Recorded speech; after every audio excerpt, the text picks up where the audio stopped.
Flyperbole, flip, flip, flyperbole. Flyperbole, flip, flip, flyperbole. Flyperbole, flip, flip, flyperbole. Hey, what's going on, folks? Steve Jaco, Ryan Quigley.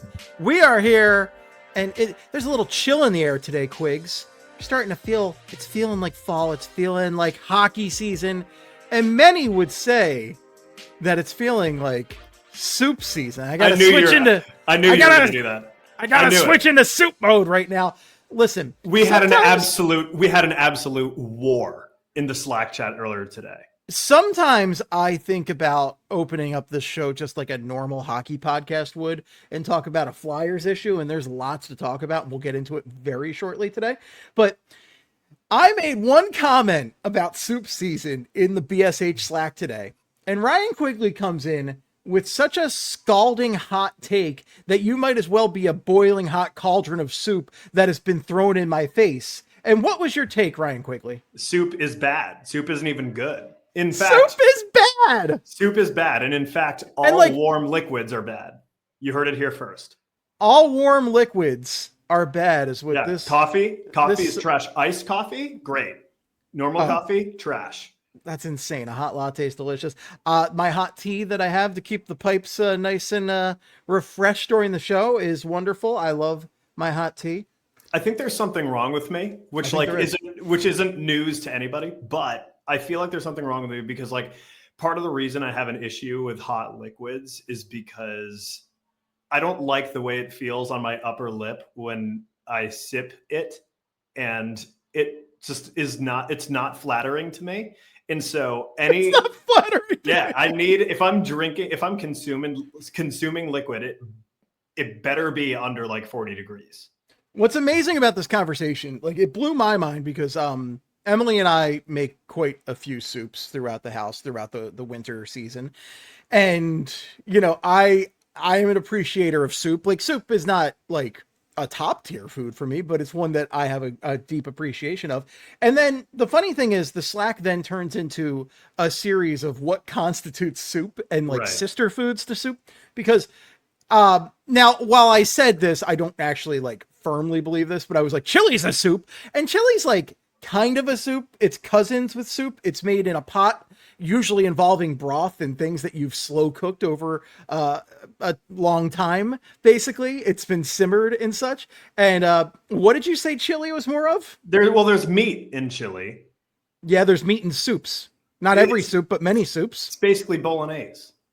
Oh my God, bolognese. It's bolognese. It's not bolognese. Okay, you're having dry ass chili if it's bolognese. It's bolognese. Well, no, because bolognese is... Chili is wet as shit, my guy. Well, so bolognese can be wet. Yeah, but it's not that wet. But it can Bolognese. Bolognese is a very thick meat sauce, whereas... Yeah. What is the firm definition of chili? Chili can be a meat sauce.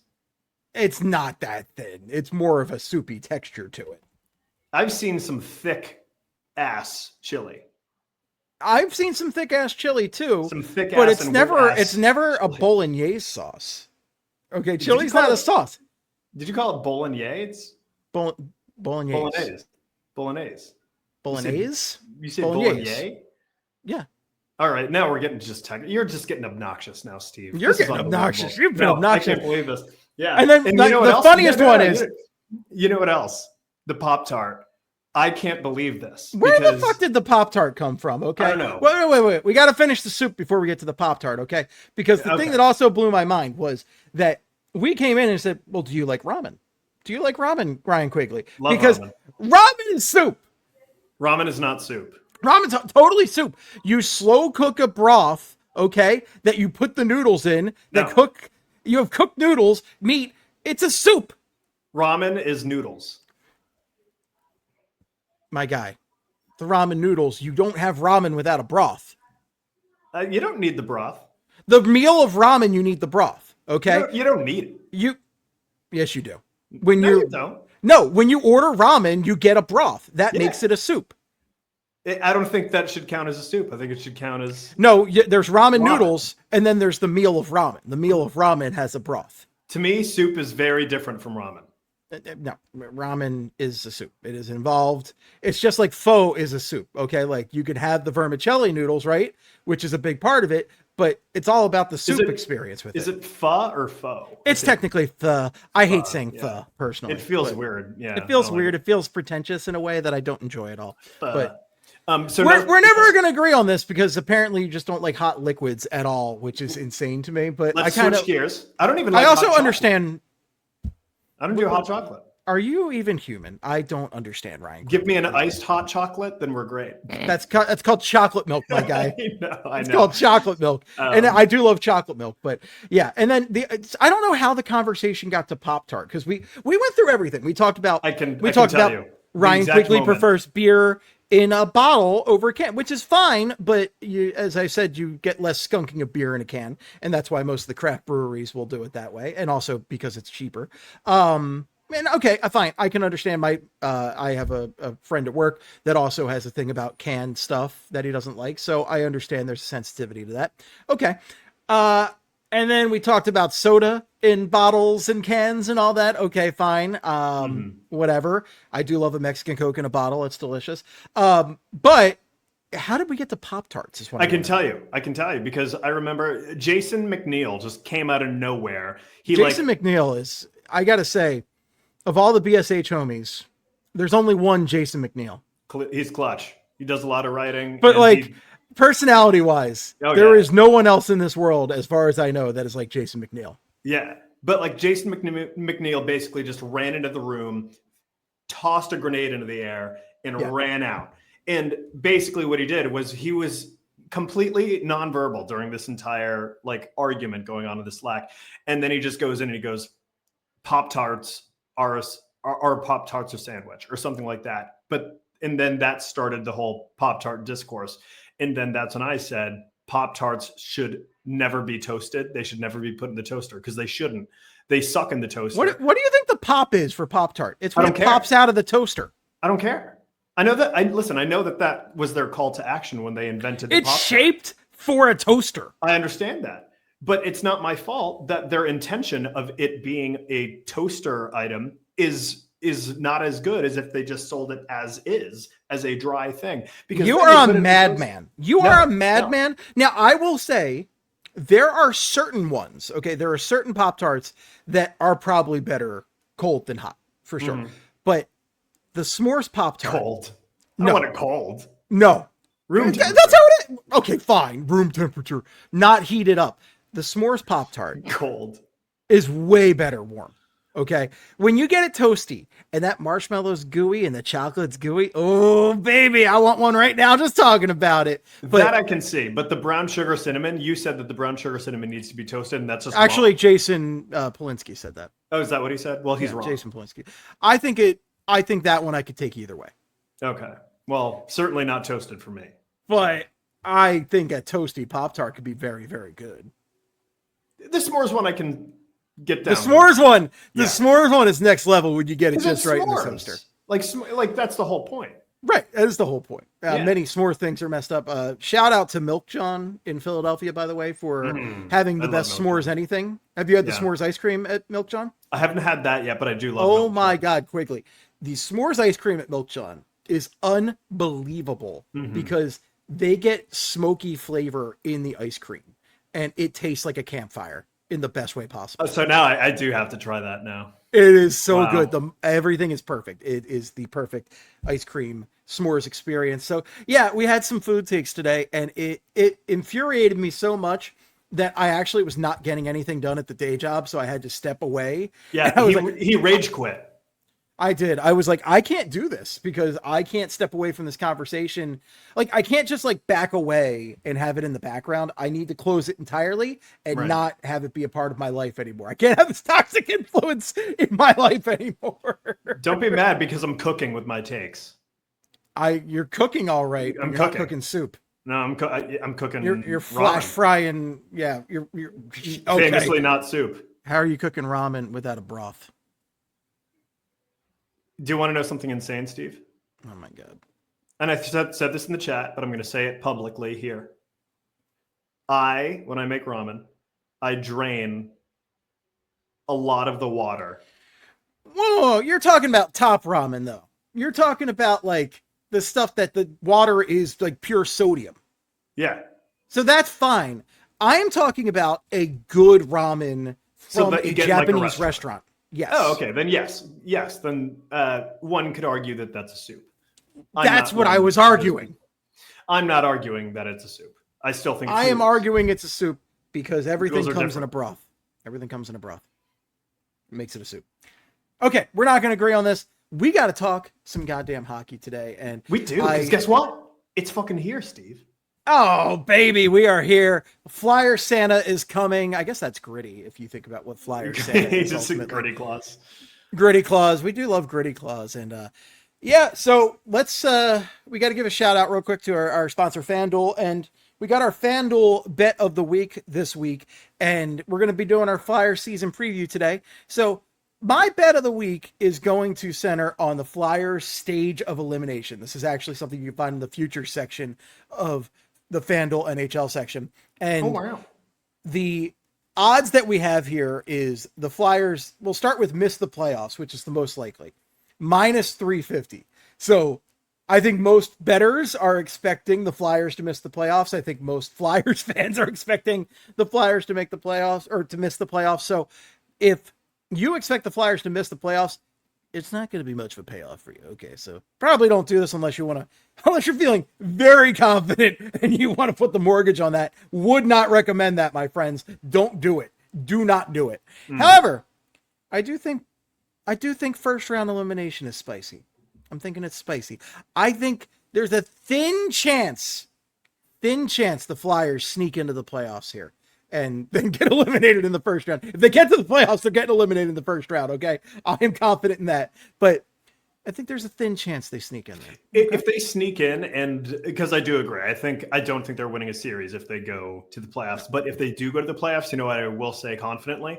It'll be a fun series. I really think it'll be fun. Yeah. This team has a lot of potential to be fun. I'm very excited to talk preview today because I think we've got just an exciting Flyers year ahead of us. Win or lose, I think we're going to have some fun along the way. So a first round loss is plus 470 for this team. So wow. $5, $5 buckaroos wins you 23.50. Now that's a real long-term bet right there. We're talking months in advance, but you know what? We don't have games to talk about yet. So this is what we're going to talk about. Okay. So first round's what I like here. The plus 470, do with that as you will. Conference semifinals plus 1,500, conference finals plus 3,500, eliminated in the Stanley Cup final plus 10,000, win the Stanley Cup is plus 17,500. So $5 wins you 875. So could you imagine? I could, but I wouldn't. I would. Well, you know what? If I just had like $5 and I was like walking through a sports book, which I wouldn't do because I do not do sports betting personally. Yeah. Except unless it's through our best friends at FanDuel. Then there you go, I do lots of sports betting. But yeah, I'd be like, you know what? I got $5. This could turn into lots of money if I were to put this down. What am I going to losing like with $5? Like, who cares? So exactly. Why not go nuts, but don't go nuts. You know, yeah, maybe not responsible. This is all. I like the fun of it. I like small stuff with this stuff. Okay. But I just wanted to open up with that to kind of set the table for your Flyers this year, because this is a year of, to quote an old Mad TV sketch, which is a weird reference to pull out here, but you have to have some lowered expectations headed into this season, because I don't have expectations for the Flyers either way this year. I really think this could be another bottom 5 team. This could be bottom feeding Flyers again, or this team could sneak into the playoffs. I really think it could be anything in between. And when it comes down to that, it all starts with, I think, well, there's a couple big factors, right? It's how far has the offense advanced under Rick Tocchet as opposed to John Tortorella? Is the goaltending going to be better this year? That's going to be the big factor. And I guess how I wanted to frame this year's season preview was I wanted to do it in a very Flyers fashion, or Flyperbole fashion rather. And if you're watching this on YouTube, I think we can all see the giant Guy Fieri in the corner of the screen here. And in years past, I've tried to kind of I don't know, tone down for the season preview or explain some of our concepts here. I ain't doing that today, okay? We're just getting into it. We like to rate things on the Flavortown scale here, baby, because it's just more fun to throw some Fred Durst and Guy Fieri and shit. So we are rating this on a Guy Fieri scale. So I wanted to do tiers of players, okay, based on how exciting they are, and then we'll discuss the players as we go through it. So and these are all guys that I'm expecting to make the team or are on the bubble here that we're talking about. Okay. So we're going to start with 5 Fietis. I almost had a graphic for this, but then I didn't make one. So sorry, not sorry on that front. But hey, here we are. 5 Fietis. There's only one player I consider a full trip to Flavortown, all 5 Fietis here. And that's Matvei Michkov. I mean, unbelievable rookie season for Matvei Michkov. He's come back with better hair. He's given up on the side part, and he's going with full slicked back Mighty Ducks 2 villain hair, and he looks great. He looks really, really good. Yeah. Thomas from Broad Street Hockey straight up called him a supervillain in the Slack earlier today. He does look like one. He does. I think between him and Risto, you basically have an entire diehard crew of guys to raid Nakatomi Tower. So I'm very excited for Matvei Michkov's villain era. And here's the thing. Matvei Michkov had an unbelievable rookie season. Now, he only finished 4th in Calder voting. I still think that's a sham, a felony fraud right there. But who cares? Because he had the best rookie season of any Flyer since Michael Renberg. So we know from watching him every night that this guy is special. And he is going to be next level for the Flyers. It's the way he thinks about the game, the attitude he comes. He's been in preseason games fist pumping over winning goals. Oh yeah, no, he's built different. Like he is built different from any Flyers player that we've seen over the last since Giroux left. Because Giroux did have that kind of factor where he was he got fired up. Like when he made a big play, he would get fired up, and it just feels like that's something that's been lacking for the Flyers for a while. Listen, that's not to say guys didn't get hype, but like Michkov is just he's just an absolute dog. And he lives, doesn't matter if it's preseason, regular season, playoffs, exhibition, he is always going to give his 100% effort. And he doesn't take any nights off. Like he's a dog. And this is exactly the kind of player that the Flyers needed. So yes, I think it's warranted that he's the full round trip to Flavortown. I think it makes sense.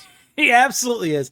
He's a dog, man. And if the Flyers are going to do anything in the next few years, it's going to be on his back. You know, he's going to be the spine of this team. Yeah. So we were talking about this with the top 25 under 25. And the question is always, you know, where does he fit within the rebuild? Steve, he is the rebuild. He is the entire reason. Like he was the first, the moment he got drafted was the moment the rebuild started. That was it. He is the centerpiece of the rebuild. And it's just when the Flyers are back to being competitive again, he is going to be the one scoring the biggest goals in the biggest moments in the biggest games. That's Michkov's job. That's what he's going to do. And it's just exciting to see him kind of blossom into the player that we think he already is. And listen, I think this year, I know this is crazy, but I'm expecting even bigger things from Michkov this season than last season, which I was expecting a lot from him last season. This season, I'm expecting gargantuan things from him. I'm expecting big things for him this year. I mean, I don't know if he's quite ready to get to that point per game mark, but I don't know, man. If he's upgrading, I think he is. And if he can bring TK with him, and that I think moves us to our next tier, which on the Fieri scale it's 4 Fietis and it's, oh baby. And I think Travis Konechny is the first guy I want to, because Konechny has been the best player on this team for years now. And he's a rock solid player. I think any team would be more than happy to have a Travis Konechny.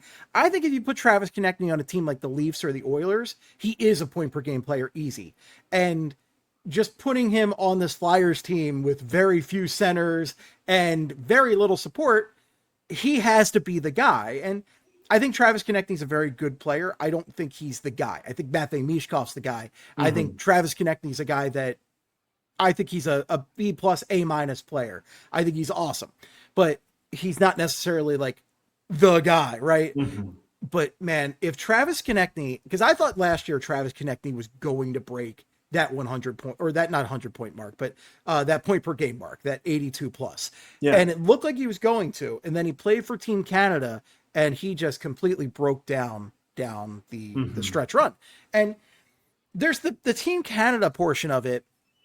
There's also the carrying the team on his back portion of it, but there's also the John Tortorella factor of it all. And we've already seen this in preseason, guys talking about Rick Tocchet's attitude versus John Tortorella's, how Rick Tocchet rides him versus Torts.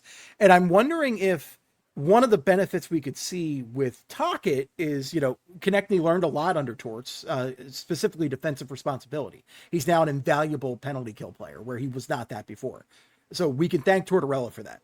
But can he take what he learned under Torts and then spread it out even more under Tocchet in what is hopefully a more open and flowing offensive system?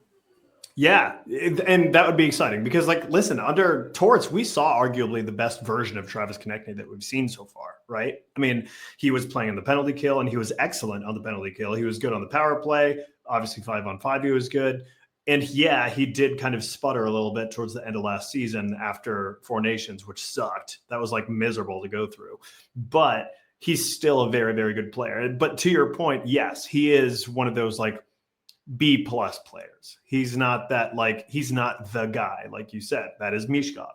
And that was kind of the narrative going into those contract negotiations with him, where it was okay, well, should he make $9 million a year if he's not the guy? You know what I mean? And, they opted to re-sign him. And it's hard to argue because he is still good, but he is not the guy. And he won't be the guy ever. That's just not who he is. It's Michkov. And who's to say, in a couple of years, it might be Michkov and Porter Martone. It could be that two-headed monster as the round trip to Flavortown category. That is what's so exciting about this team for the foreseeable future. I've said this many times to people recently, people who are lapsed Flyers fans. I say that they're lapsed Catholics or something, people who just used to really like hockey that have just fallen off over the past 15 years of Flyers hockey. I get it. This is the time to get on board, friends, because this team is going to be fun in the near future. Yeah. Michkov's already fun. Konechny is fun. The guy we're going to talk about next is fun. Yes. And I think Martone is going to be a ton of fun. I can't wait to see what Martone does in college this year. I wish we were talking about Martone on the team this year. He's going to go ballistic. He's going to go ballistic in college. I'm convinced. I forget who was saying it, but somebody was talking about him breaking college records potentially, which would be phenomenal. The hype level is going to go through the roof if that would not be mad if he did that. It's pretty high already. I mean, the book on Martone is basically if he was a center, he probably goes top 3 in that draft. But because he wasn't a center, he falls to the Flyers, which we are not complaining about. And you're going to have the debate with Hagens for years to come, but who gives a shit right now? I only care about the fact that Martone's a Flyer and he's going to be our guy in the next couple years. But, Martone is not on the plans this year. That said, I know people are going to be paying a close eye on him. I know Maddie Campbell and some of the great people over at BSH, please like and subscribe, are going to write some great pieces about him this year. So please stay tuned and look out for that. I think we're going to try and get a lot of stuff out on the podcast and video channels too, whenever we can, showcasing what Martone has been doing. So definitely stuff to watch out for. I'm excited to follow that. I've never been more excited for a college hockey season. I'll tell you that. Oh, no. Yeah. Between him and then Gavin McKenna, who granted, Flyers probably aren't going to get him, but it's still fun to see that there's this new prodigy coming through the college ranks. And then of course you got Martone, and it's just exciting. Yeah. So. Well, Greg Wyshynski, noted Flyers hater and Devils fan, did say that he predicted the Flyers to get McKenna through the lottery, right? Just by putting out random predictions for the year. So there we go. Okay. All right. Well, thank you very much, Greg Wyshynski. Yeah, sure. Would love that. I would love that. I would love that for sure. But so we talked about just the fun guys in this team. And again, it starts with Michkov, and then it's Konechny. And then this next guy's the biggest question mark, and I think this is your biggest what if for the Flyers having a successful season. And that's Trevor Zegras, who they picked up from the Anaheim Ducks over the offseason for a very low price of, what was it, a second, a third, Ryan Poehling? Yeah. Something, very minor assets. Very minor assets, something to take a waiver on, take a flyer on, if you will. And Zegras already has shown us glimpses of what potential fun he could be, especially with Matvei Michkov. I do think, based on what we've seen in preseason, you probably need a more responsible guy on their wing, like a Dvorak or something, somebody that's going to keep the defense alive in there. But they've already shown very fun chemistry between the two of them. They're just creative hockey players that have a mind for fun offensive hockey in a way that we have not really seen in Philadelphia in recent years. I mean, we had Claude Giroux, right? But like Claude Giroux's out there with Jake Voracek, who's a great passer. I wouldn't necessarily call him the most creative offensive player, but he's a great passer. Wayne Simmons, who's like a battering ram, and Sean Couturier, who's a smart player, but I wouldn't necessarily call him creative with the puck. Zegras has already successfully done a Michigan at the pro level. He's, the kind of guy who's flipping pucks from the back of the net off people. They might score the first full lacrosse goal in hockey history between the two of them, like passing it off their sticks. I don't know what's going. Maybe they'll score a baseball goal. I don't know, but I'm excited to see what they do. It's like, that's the thing with Zegras, and it seems like he obviously brings that unbelievable talent to the table that we have not seen a Flyers player have, since before Giroux. Zegras has skill and talent that is so rare. It's unbelievable. And I think with him, he's coming into this season with the mindset of, we heard it in the Wyshynski article where he said, basically, I don't know if you may have just mentioned this, but Greg Wyshynski wrote a story about Trevor Zegras, and he basically said in the story, I want to be known as a hockey player, not a guy who's good at hockey. And that is such an awesome mindset to have for Trevor Zegras in particular, because he is coming off of these two just shitty ass years. And he has a lot of people to prove wrong. He's coming in with a chip on his shoulder. And I think that's such a great mentality to have. It seems like he's much more comfortable being at center. He's talked about that many times before.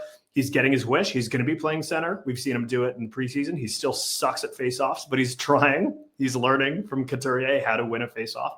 I think that's one of the interesting things about Dvorak is if you could kind of do what Giroux would do later in his Flyers career, where he would take the faceoffs and then move to wing and kind of do something like that with Zegras, where Dvorak takes the faceoffs, then moves to wing and shift on the fly. Yeah. Like literally win the faceoff and then shift to the wing, and then Zegras shift to the center ice position. Yeah, I think that would be great. I think that would be great. But this is a guy who the Flyers did not spend a lot of money to get, or not a lot of assets to get, who I think he could be a franchise changer. I mean, he's so young. You forget how young he is, because he was on the cover of what was it, NHL 21 or 22 a couple years ago with Sarah Nurse, and it was just a couple years ago.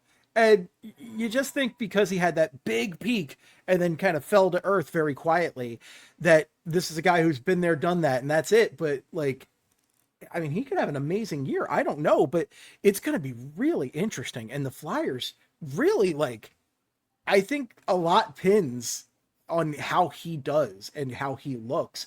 And this is going to be a huge one for the Flyers, because if he sucks, they have to cut bait and then move on to the next project or whatever. But if he's good, he could be really special for them. Absolutely. And I think we've seen it before with his skill.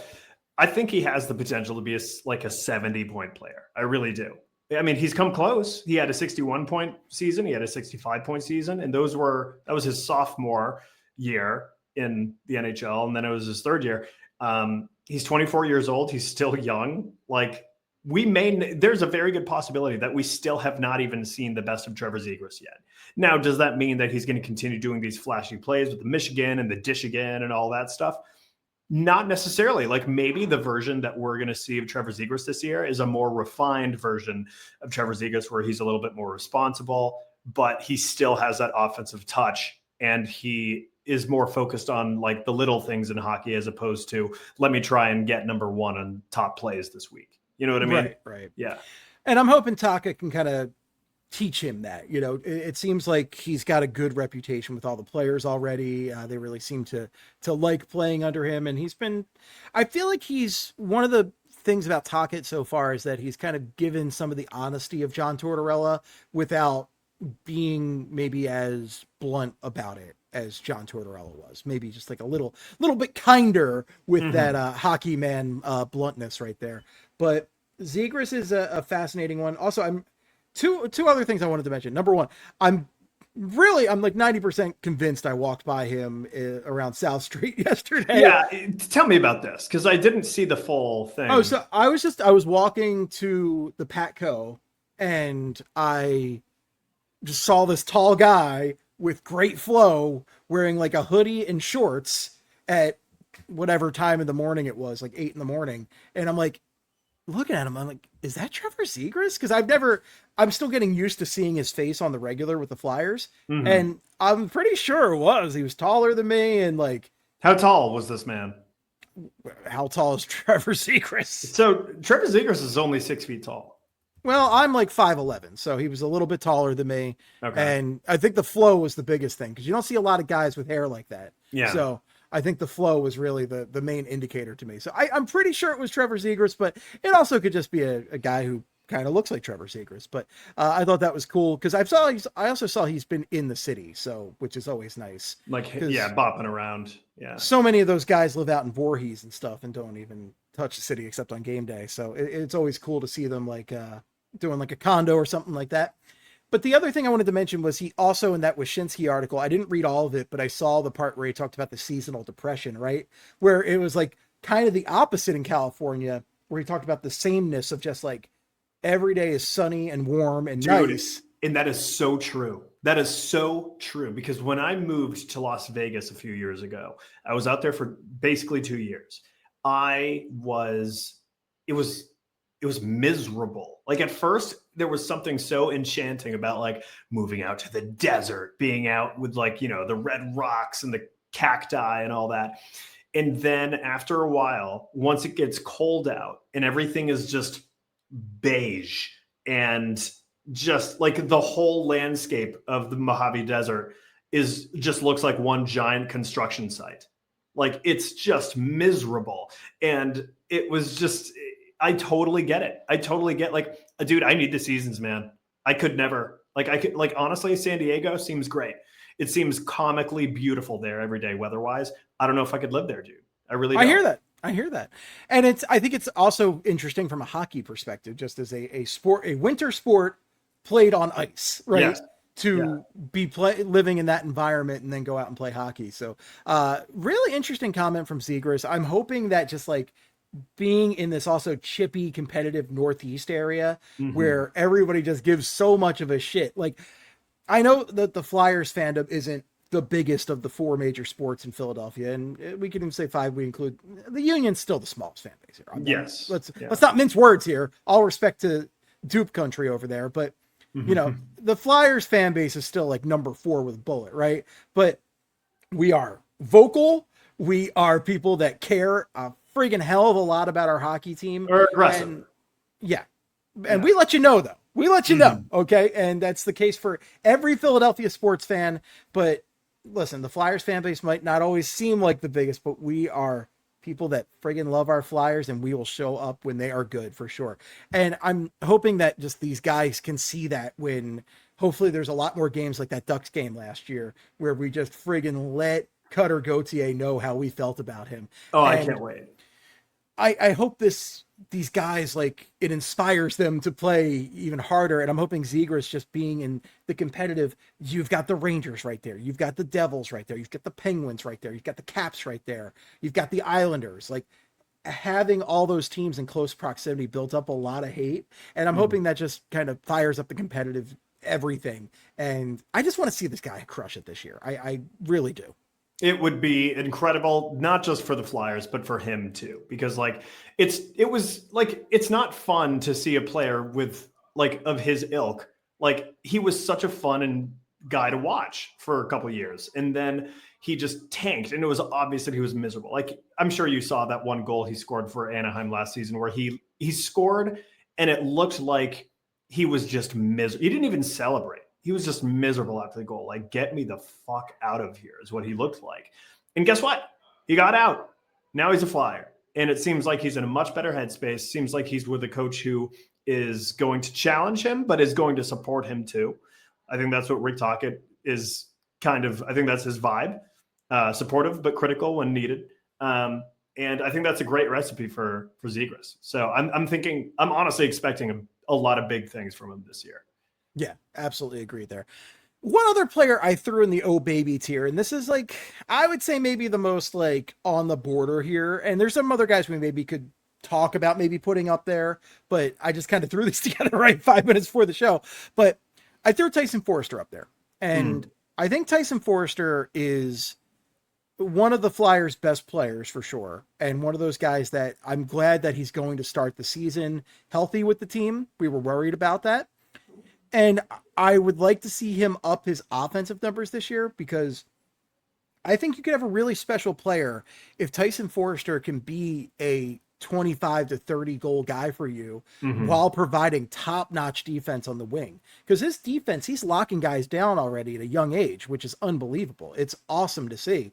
And we've seen some of that goal-scoring talent. In the last preseason game, he set up Noah Cates with a fantastic pass. Just a great shift. We got to talk about that line, because that Cates, line, you can't break it up. You just can't. You can't. And that was one of the questions going into preseason, where it's like, is he going to keep the line together? Is he not? And then talk was like, well, I got to keep them together. I just want to see it, And then he did, and they were phenomenal. Yeah. And dude, but it's not even just that. It's the forechecking. Like, they are so good. There was this one shift against the Islanders Thursday night where it didn't result in a goal, but they just kept winning these puck battles. They just, like, the Islanders would have control of the puck and they would try and get it out, and like someone would get a stick in the way or a skate in the way. And like, they're just so good at keeping the puck in the other team's zone, whether it's through forechecking or just simply getting in the way. And I love that line. They can't be separated. And Tyson Foerster obviously is one of the main drivers of that. And it's just, my God, he's another guy. And I think he is warranted to be in your oh baby tier, because we've already seen him score as a rookie. He scored 20 goals. Last season, he scored 25. Is this year he hits 30? Like, are we going to see that perfectly, like, numerical, like 20, 25, 30? But like, I think he could be a 30 goal scorer for sure. All he needs is just that consistency. If he can get that consistency going, where he doesn't start the season and he's held to like 2 goals in 20 games or something like that, then I think we could absolutely see him hit the 30 goal mark for sure. And if he does that, then the Flyers have, as I'm not trying to sit here and, compare him to anybody, but like, that's about as well-rounded a player as you could ask for. Someone who can score 30, but also shut down other players from the wing. That's incredible. So big Tyson Foerster guy. And I'm also expecting a pretty big step from him this year. I would be a little disappointed if I don't see something of a considerable step forward. And these are all the big numbers here, because if you can have at least two 30-plus goal scorers in Foerster and Michkov, right? And then you can have Zegras getting you 70-plus points. You can have Konecny getting you 70-plus points. That's a team that almost has to do well just based on those numbers. So a lot will flow if you can get that scoring up from those guys there.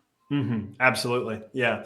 No, but like, you're right. Foerster is one of the young, like, bright stars for this Flyers team. And as long as he doesn't hit a plateau, we're in good shape. He's in good shape. Everything will be just fine. I think that would be obviously the most disappointing thing to happen is he has a bad year, right? Regression. But a plateau is pretty super disappointing too. I need to see some sort of advancement. I want to see him get off to a good start, because his really bad habit his first 2 years has been a very slow start. So I'd really like to see him get off to a better start And this year. it's a great sign in the preseason because like we weren't sure how he was going to look when he came back from his injury. Like he obviously got that operation done on his, or procedure done on his elbow to get the inflammation out or whatever. He comes back. He started with a non-contact jersey to start training camp, and then he finally makes his debut, and we're like, okay, how are we going to look? How are things going to go? And then he was spectacular. He was one of the best players on the ice. And he did it again Thursday night. And so it just makes you, that has me thinking like, oh, are we going to see the opposite this year? Like, is he going to come out strong? And it's also just a great sign that he looks healthy. He doesn't look banged up, you know? So that's really, really encouraging. It is super encouraging. It's awesome to see. So yeah, that kind of closes out our oh baby tier. That moves us down to, this is what I call when Guy Fieri has something that he thinks is just fine. And kind of go, yeah, okay. Yeah. And these are the guys who are pretty good. And I think the majority of the team is going to fall into this tier. And I think that's the main problem with this team is like, they're pretty mid, right? Like you've got a lot of guys who are mid, which is when you have factors like a league worst power play and league worst goaltending, you're going to be fourth worst in the league. So you can be a mid team, but if you have bad special teams and bad goaltending, it'll make you one of the worst. And I think this starts with Sean Couturier, who we all love Sean Couturier. We call him Mr. Chestnut Checkers on this podcast here. He is a very, very smart hockey player, but Sean Couturier, his body is not what it used to be. He has experienced some rough injuries. He is not the man he used to be, but we've seen a lot of good hockey out of him. So we know it's very possible that Sean Couturier can give us some productive hockey. We've seen him play really well with Matvei Michkov in particular. And I think the big question is this year is A, can his health stand up to the rigors of the season? And B, how is he going to work out under Rick Tocchet? Because shockingly, he did not work well with John Tortorella. So how is his relationship with Tocchet going to affect how he plays this season?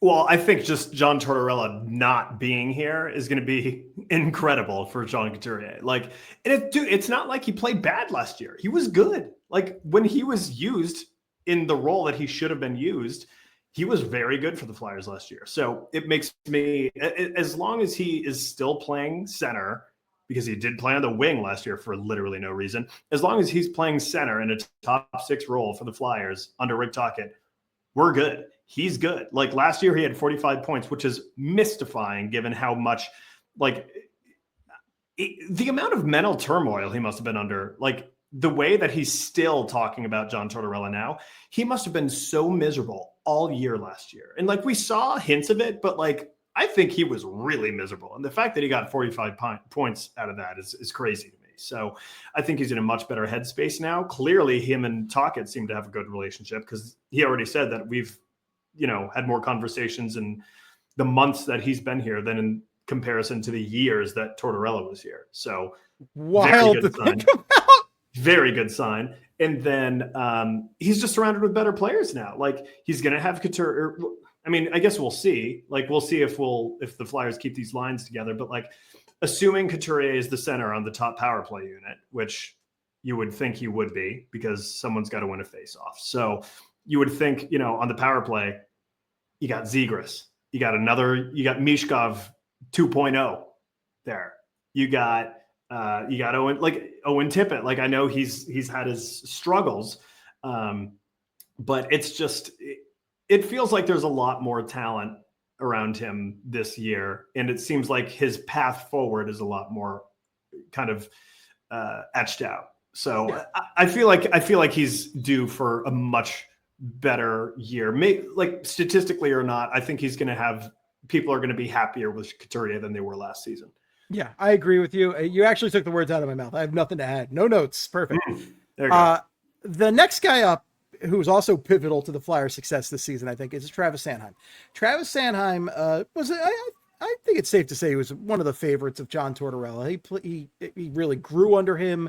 He really upgraded into, well, not a conventional number one defenseman on most teams, a solid top pairing guy. He is a guy who can eat a lot of minutes. I think he's a very solid hockey player. He's not exciting. I wouldn't call him a sexy hockey player, sorry to say, but he is a guy who I think is very solid and will help this team win a lot of games. He's a legitimately good defenseman.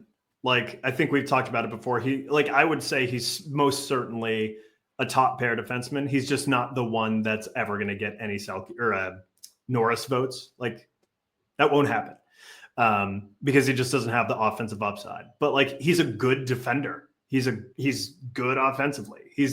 I would say he's a very, very well-rounded defenseman, and not ideal that he's the Flyers' number one, but obviously you would like to have a Cale Makar or a Quinn Hughes or something like that, but they don't. And for right now, Travis Sanheim's a fine number one, while the Flyers are going through this metamorphosis, I should say. So yeah, exactly. Yeah, no notes. I think Travis Sanheim's a really good player, and I think this is a deserving spot for him, I would say, in the rankings. Cam York is, I think, another guy who had a tough relationship with John Tortorella, basically tried to fight him. And I think this is going to be an interesting year for Cam York. I'm personally hoping for some power play time for him. Me too. I would love that. I don't know why he was not on the power play, like pretty much at all. He was used strictly defensively. And it's just like, what are you doing? This guy was an ace on the power play as a prospect. So I don't know what we're doing here, but yeah, I think we're going to see a better year from Cam York. I famously was one of the people who was like, maybe they should trade Cam York. Who's to say? But now same thing as Couturier. Now that anyone on the planet that isn't named John Tortorella is the head coach, I think he will see we'll see much better play from Cam York because of that alone. And if you get him on the ice for the power play, then that's great. And so far this preseason, he's been a lot more aggressive offensively. And that really kind of just goes to show he wasn't lying when he made those comments not long ago about, in years past, a lot of guys have been afraid to take risks offensively because they were scared. Like if they made a mistake, if you made a mistake under John Tortorella, it wasn't like you were definitely going to get scratched, but it was kind of like that scene from It's Always Sunny where it's like, it's the implication of danger. You know what I mean? Like there was the implication that if you make a mistake, that something horrible is going to happen. And so, that's kind of what it felt like. And so now that doesn't really exist as much. A little bit of a different scenario there, but I like a little bit of a different scenario. You know what I mean? I like the joke nonetheless. The implication of danger. Yeah, exactly. Yeah. So I'm going to tie these two guys together, Noah Cates and Bobby Brink. We talked about them a little bit with Tyson Forrester, but I just think Noah Cates gives you such solid two-way play and defensive play. Well, maybe not being an ideal center necessarily. He does a lot of the responsibilities of the center position really well. And that, I think, having two defensive players in Cates and Forrester lets Bobby Brink, who's not good defensively, just do his thing offensively, and it makes just for such a nice line. I really am curious to see if they keep that line together the entire season, if they could really, I don't know, to go upwards and onwards there. Are we sure Bobby Brink is that bad defensively? Because Steve, maybe he's gotten better. I disagree. Oh, I think he's gotten notably better defensively. I'm not saying he's. You could be right.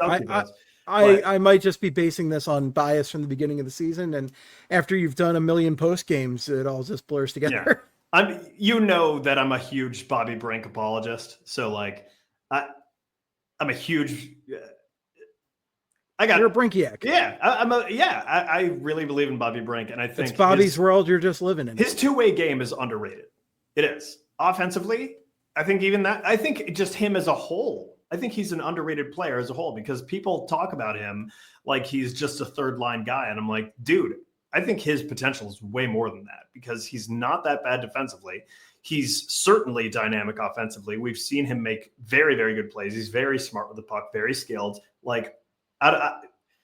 It's almost like I feel like I discovered some indie band that no one's talking about. And I'm just like, why? This album's winning awards and stuff like that. No one's talking about them. Are you Charlie O'Connor now? I swear to God, I feel like I'm just shouting into the void about Bobby Brink and no one's there to listen about it. It's crazy. The interesting thing about Brink is if I was going to say highlight 3 players for offensive creativity on this team, it'd be Michkov, it'd be Zegras, and then it'd be Brink. I think Brink is definitely one of the most offensively creative players in this team. Okay, I got a question for you. This will transition into the next guy to talk about. Who has more points this season, Bobby Brink or Owen Tippett? I'm going to say Bobby Brink. Oh, that's spicy. That's a spicy meatball. I am not high on Owen Tippett right now. Like, he didn't look phenomenal in the preseason. And listen, I know it's preseason, but like, I really need to see some more juice out of Owen Tippett, man. And I need to see consistency. And he's never shown consistency. So I don't know. I believe in Bobby Brink, man, especially with what we've seen from that third line and how effective the Forrester, Cates, Brink line has been. I could see Brink, he wasn't far. He was like basically a half a point per game last year. Owen Tippett wasn't like that much better statistically. And with another year for Bobby Brink and another year of maturity and experience,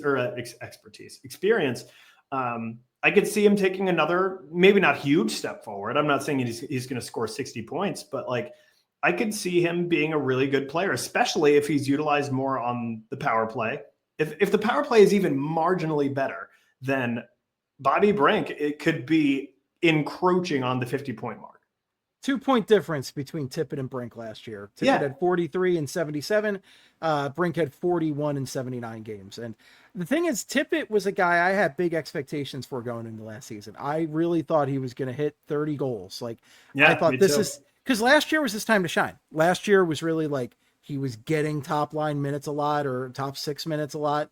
And he just didn't seem to embrace that role. And he is the most maddening player in this team. He makes this middle tier, and I wish he was a tier up because when Owen Tippett's on, he is as fun a hockey player as there is to watch. He's big, he's strong, he's fast, he's got a great shot.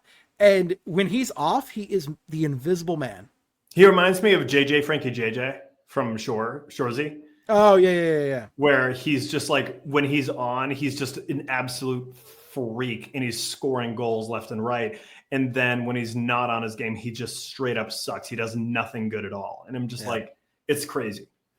So I would like to see him step up this year, but I don't have high hopes for that right now. And then the next guy I want to mention, this is one of your guys. I'm trying to get through the rest of it because this is going a little bit longer than I expected, but that's Flyperbole for you. But Mikhail Grabenkin. Now, he really stepped up in the preseason, or Nikita Grabenkin. I called him Mikhail. I'm getting all my Russian names mixed up, but Nikita Grabenkin. Grabenkin had, going into the preseason, we thought it was between him, Bump, and Luchenko for who'd make the team. And Grabenkin clearly beat them all. Grabenkin really stepped up, looked very comfortable with the NHL roster guys, and has had a lot of fun along the way. So Grabenkin looks like he's making this team. What do you think about Grabenkin? I'm really excited about Grabenkin for a couple things. One, just the fact that he's making the team, but like also it's looking like he could play like a top 6 role.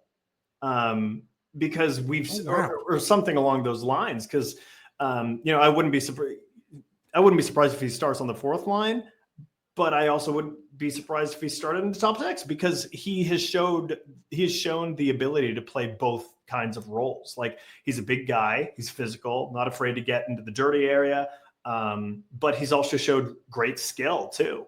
And we've seen him skating on a line with Michkov in training camp. Now, is that going to translate to regular season? Maybe not. Maybe we don't ever see that.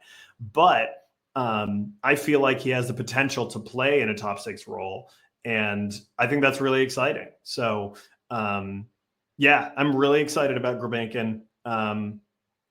I don't know what he's going to be points wise, but I think he's a fun player. And I think unquestionably he's an NHL player. I mean, he outperformed Alex Bump. He outperformed Jet Lachenko. I would say, it's hard to say he outperformed Rodrigo Abels because Abels was kind of a freak in training camp, but Rick Tocchet doesn't quite agree with that. So, which is interesting. But Grabenkin, am very excited about. And that's not to say that I'm expecting some sort of, lots and lots of points, but the fact that he has that versatility is great. And I feel like if let's pretend someone in the top 6 gets hurt, Gulbenkian could theoretically slide up there and maybe not look out of place. And you know what I loved about him, Steve, in the preseason? On the power play, you saw him get his ass in front of the net. Or if it's just 5-on-5, his ass is parked in front of the net. We saw Travis Konechny's goal. I think it was against the Islanders. That was not possible without Nikita Gulbenkian's giant, squishy ass getting in the way of whoever the goalie was for the Islanders. It was Sorokin, Ilya Sorokin. Giant, squishy ass. Yeah. Yeah. His big ass got in the way of Ilya Sorokin's eyes. He's got a great ass. Yes. And then guess what? Goal. Awesome. Yeah.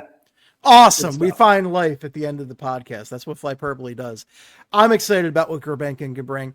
Now, a guy who's a little bit more low-key here, who I think is going to be an interesting addition to the team, Christian Dvorak, who we talked about maybe sliding in center sometimes. He sounds like he's going to be a real Swiss Army knife for Rick Tocchet in this lineup.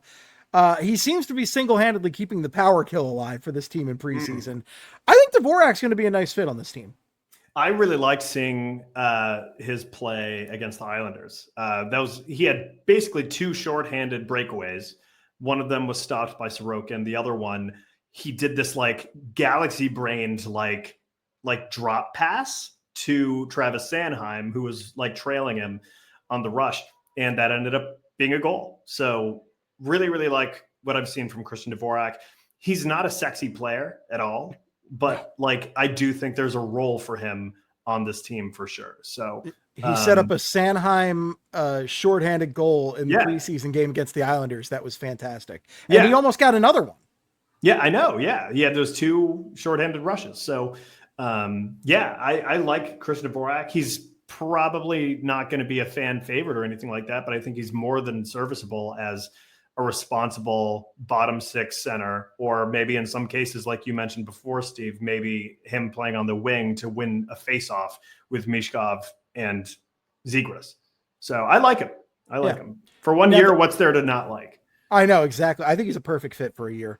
And the last guy I want to spend a lot of time on, I kind of want to rapid fire through the rest of them. Jamie Drysdale, who I think is another fascinating case of who is this guy? Yeah. Because the Flyers trade for him in the Cutter Gauthier deal, and he has a reputation of being a really gifted offensive defenseman.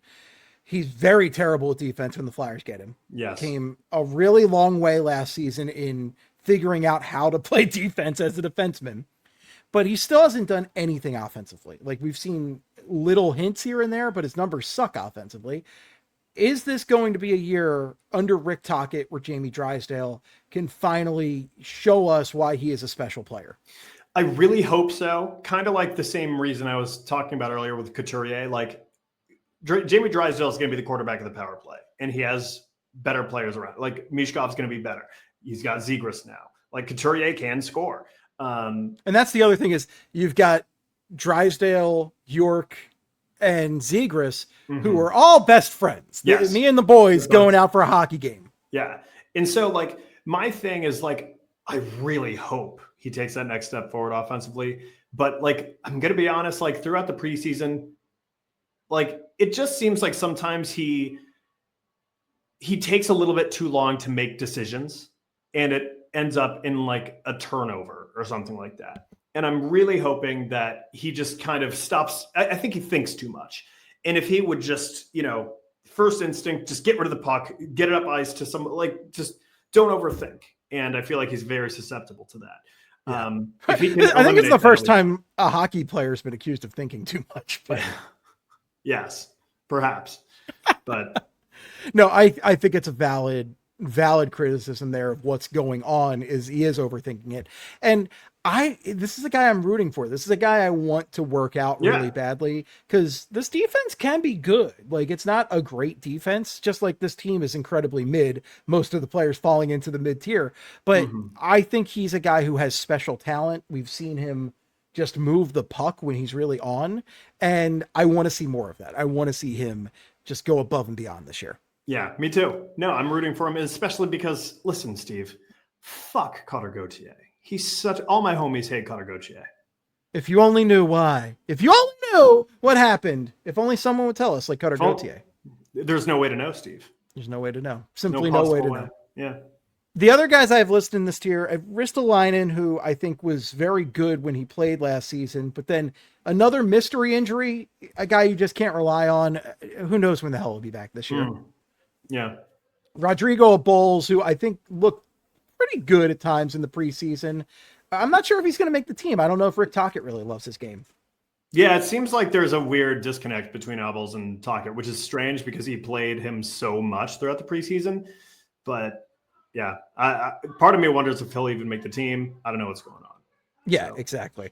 And then Jet Luchenko, who was injured for rookie camp and the start of training camp and only played a couple preseason games, looked okay at times, but didn't look as special as he did the previous preseason. Really unknown what his status is as of we're recording this on Friday, the 3rd. We have no idea if Jet Luchenko is going back to juniors or making the team. It seems likely he's going back to juniors. I think he needs some more seasoning. Specifically, he needs to practice shooting the damn puck. He's got to listen to the fans in the upper level going, shoot. I don't know what, he really needs to even try just one time to shoot. Just try. It's bizarre. Like, really, it's bizarre. You miss 100% of the shots you don't take. A quote from Wayne Gretzky and Michael Scott. It's true. Well, it's true. Two legends. Legends right there. Now, the second to last tier is, it's good. It's good. Guy Fieri takes a bite of something. He's like, it's good. You know, you can tell he doesn't really like it, but he's giving him lip service. And that's all these guys who are just like, I'll say I put Nick Seeler in here. Nick Seeler could be in tier 3. Nick Seeler he could be in, okay. I think Seeler and Hathaway could be in tier 3. You know what? You're probably right there. They're on the border there because they're solid guys. They're not bad. I don't think they're bad. And I don't know if anybody, there's a couple guys in here that might be bad, but for the most part, these are guys that aren't bad. They just don't move the needle for me. They're not exciting. They're not Flavor Town. Yeah. Now, and I think Seeler and Hathaway are just like two of the least, I'm not talking about the actual sexiness of these guys, but the hockey games they play are not sexy games. They are not guys they are very meat and potatoes hockey players. Now, the rest of the guys on this, I completely agree with. We can bump Seals and Hats up there. Yeah. Put them in tier 3. And then who else do we have in the It's Good tier? So we got Sam Ersson, the son of Ayers, who we've seen glimpses. We have seen him be very good in net. That's his only saving grace is his glimpses. Because his numbers are atrocious. He was part of a trio of goaltenders who were by far the worst in the NHL last season. And in some respects, this almost kind of feels like his last chance to prove he's anything with the Flyers. And he has not been good in preseason. No, not really. You know who's looked better? Dan Vladar. Dan Vladar's looks solid. I think Dan Vladar might be more of a starter going into the season right now. And Dan Vladar was not a guy we were excited when the Flyers signed at all. Yeah. And now, granted, it's not exactly a high bar because Ersson hasn't exactly been that good. But like Vladar's looked like a passable starting goalie. So. How sad is that as Flyers fans that it's really exciting to see somebody play passable net and you're like, yeah, let's go. It's been this way for years, Steve. This is just the world we live in. Been a while. It's a depressing world. But yeah, Vladar, this is a great opportunity for him this season. And I think Ersson, this is sink or swim. Like, you really got to step up here, bud. Mm-hmm. Yeah, no, I agree. Absolutely. Yeah. And then Igor Zamula, you want to talk about having a bad preseason and a bad first impression with the coach? I'm going to be honest. I think you could put him in the donkey sauce. One tier. Yeah. The one tier needs donkey sauce. I think Zamula might need some donkey sauce. He's just flat out stunk. And I think he had okay periods last season, but like he had some of the worst plays I've seen defensively last year. And I think Igor Zamula, like, this is another, like, he might be gone next year and I wouldn't be surprised. Right. Yeah. He might be a mid-season trade, right? He might be traded any day now, to be honest, because Tocchet does not seem to be a fan. I am not convinced. I'm just not in on Zamula. Like, there was a time where I was like, oh, they might have something here, but I really don't think they do. It's just, I don't know. I'm just not a fan. And like, given how bad he's been in preseason, like I've kind of seen what I need to see. Like, I'm ready to move on and give someone else an opportunity. And now that he doesn't have to translate, should have been Emil Andre. Could have been Emil Andre, but it still could be an option. So. It still could be Emil Andre. I think everybody's being dramatic about this, but I like Emil Andre a lot. I think at some point it might be him again. I don't know if Tochet's a fan, but hopefully he can make a good impression at some point this season. Yeah. I think the problem is they signed too many warm bodies in the offseason, and now they have to kind of commit to these warm bodies, which brings us to Dennis Gilbert, who sure. I can't even say anything about him. Yeah, I couldn't recognize him out of a lineup of one. Yeah. Yeah. I can't say a word. Adam Ginning, Tocchet seems to like his game. Yeah. I still don't think he's making the team. That just seems like too many defensemen, but Toc seems to like his physical game so far. I have no idea. Mm-hmm. Yeah. Neither one of them. I can't tell you a single thing. I really haven't watched either of them that closely. So there's not much to report, It's just not sexy players. That brings us to the bottom of the barrel, the guys who desperately need some donkey sauce in their lives. Okay. And we got to start with Nick Delorier, who he is who he is. He sucks. And he knows it. He knows it. Yeah. He's a boxer on skates. He is a remnant of a bygone era. He owns it too. He owns it too. I respect Nick Delorier for that. I love him as a person. When he gets in there, he fights every time, and he does it great. He's a fantastic fighter.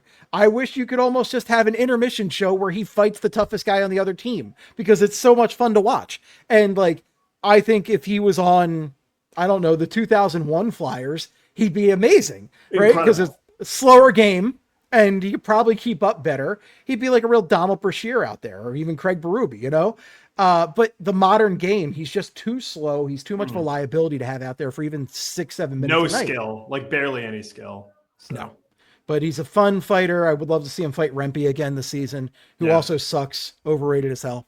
Yes. And then I think the most controversial guy on the entire roster right now, especially in the BSH Slack, by controversial, I mean loathed, is Noah Juleson, who Kyle has been calling e-cig out there. And Noah Juleson has not made a good impression on the bloggers, the blogging community. I didn't want to speak for all Flyers fans because I haven't heard the fan perspective on him, but the bloggers have not been impressed by Juleson so far. Well, he tried to destroy Kashan Aitchison's knee, so that's already bad. And then he immediately it just seems like he's kind of a bonehead, and he seems like borderline dirty. I don't think it's intentionally dirty, but he puts himself in situations where he makes dirty plays, and he's on top of that not good. So, and he's the coach's favorite. It's not great. It's not great. Guess what number he wears? What numbers he wear? 47, Steve. 47. 47 defenseman. Oh my God. Yeah. A cursed number right there. It's very cursed. Speaking of numbers, by the way, I love that Dvorak's wearing 22. Tocchet's hey, I could see myself out there. I didn't think about that. I did not think about that. Somebody in my Blue Sky mentions pointed that out the other day, and I was like, is he going to switch to 92 mid-season? Yeah, really. That would be very funny if he did that. So I guess the final thing, so Juleson, we don't like. We want Andre up instead of Juleson. Mm-hmm. I hope he gets traded at some point, but he is a coach favorite, so I think he's here for the year. But hopefully it's just a new Van de Velde and we don't have to see him too much. Yeah. Final thoughts for this season, just Rick Tocchet and any under the radar guys we didn't highlight more that you kind of wanted to just mention real quick to watch out for the season. Not really. I just think, if there's an under the radar player to watch, maybe it would be Anthony Richard, because Tony Dick. He is good, man. He is fast. He's good. Too. He's so fast. And we've seen, he had his cup of tea with the Flyers last season and he looked pretty good. So I would not be mad if Anthony Richard came up. I'm not saying he's not an every NHLer. He's one of those guys who goes in between. But I like Anthony Richard. I wouldn't be surprised if we see him with the Flyers at some point in the really, honestly, not that distant future, because I do think they like his game. and I like his game too, so I could see that. And yeah, I don't know. That's really my main takeaway. What about you? I don't, like I didn't mention Oliver Bonk today because I don't think he's making the team, but I like Bonk. I think he needs more seasoning. I think, some time in the AHL is going to do him a lot of good. I'm excited for the Phantoms in general. I think I'm doing a Phantoms preview show with Maddie Campbell next week, so that should be a lot of fun. There you go. And I'm just excited for this season. I'm excited to see what they can do offensively. And I'm just excited to see if any, I don't know, interesting trades pop up. I'm excited to see when McDavid signs or if he signs this season. And he's going to sign with the Flyers. Yeah, there you go. That's the way to think, bud. That's the way to think. I just think there's so many interesting what ifs with this team. And again, I'm not going in with expectations for them making the playoffs. My only expectation is I think they're going to be fun. I think it's going to be so different than they've been the last couple years under Tortorella. And I'm just excited to see different hockey after the Tortorella, defensive muck it up hockey that we've seen. Yes. No, I'm with you. Absolutely. I think this is going to be a welcome change. Again, I'm not expecting any certain amount of wins. What I'm expecting is to have fun watching hockey because I feel like this team is going to be way more loose this year. And I just think it's going to be a more entertaining product. You got Michkov, you got Zegras, you got Couturier, who doesn't feel like he's in jail anymore. You have another year of Jamie Drysdale maybe taking a step forward. You got Nikita Grabenkin, who's maybe the most incredible walking ray of sunshine ever. So it's going to be a fun year, and I'm really looking forward to it. Yeah, exactly. Well, folks, that's it, and quite a bit today, but it's a season preview episode, so that's what happens. If you have any feedback for us, best place is social media, and the best place to find me is over on old Blue Sky. You can find me at Flyperbole or at Esteban, but if it's for hockey purposes, make it Flyperbole. It's Flyperbole over on Instagram and TikTok as well. Quigs, where can people find you on the socials? Oh, wow. You can find me at Ryan Quigs with a Z on Twitter or Blue Sky. Don't bother with Instagram. I deleted it. Ha-ha! Oh, there you go. How freeing is that? Oh, that sounds very freeing. It's very freeing. Get that screen time down.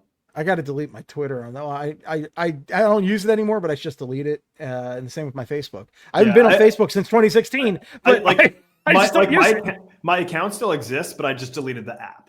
Nice. As long as the app. That's what I did with Facebook. That's what I did with Facebook. Yeah, because it was a toxic presence in my life. It's very toxic. Yeah, so but glad it's gone. Folks, we are going to have a lot of tangy temp for you. Lots of videos and podcasts coming throughout the season. So follow Broad Street Hockey on YouTube and Spotify, Apple, all that good stuff. And please like and subscribe, all that great stuff. The site, we're going to have so much writing. Ryan Quigley, myself, I write more just humorous pieces or pop culture stuff, but Quigs has some actual hockey analysis, which is great. Looking forward to what Quigs has coming up for us this season.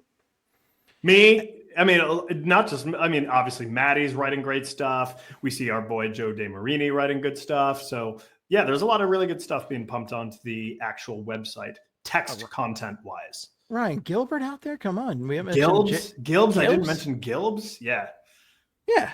Oh my God, Gilbs. We got J-Mac we talked about earlier. He's cranking it. 90% of the posts that go up on BSH because J-Mac is just a machine out there. He's a freak. J-Mac's out there. We got Thomas doing his thing. Come on. Thomas puts out 1 million posts a week too. And then, oh my God, I'm forgetting everybody. There's just so many people contributing to BSH right now. And it's just fun, man. So apologies if you are a BSHer that I did not mention, but we love you guys and you're fantastic. And all right, I think we're going to head on out of here, but I guess you could also catch me. Well, you could definitely catch me. I do a lot of PHLY post games throughout the season as well, so go check me out there. But Flyperbole will be regular throughout the season. And I don't know. We always have a fun time on this podcast. We're going to keep on having a fun time while talking about the Flyers. So thanks so much, gang, and we appreciate you all. And until next time, in the words of the great Gene Hart, good night and good hockey. Wow, wow, wow, wow, wow, wow. Wow, wow, wow, wow, wow, wow, wow, wow, wow, wow, wow, wow, wow, wow, wow, wow, wow.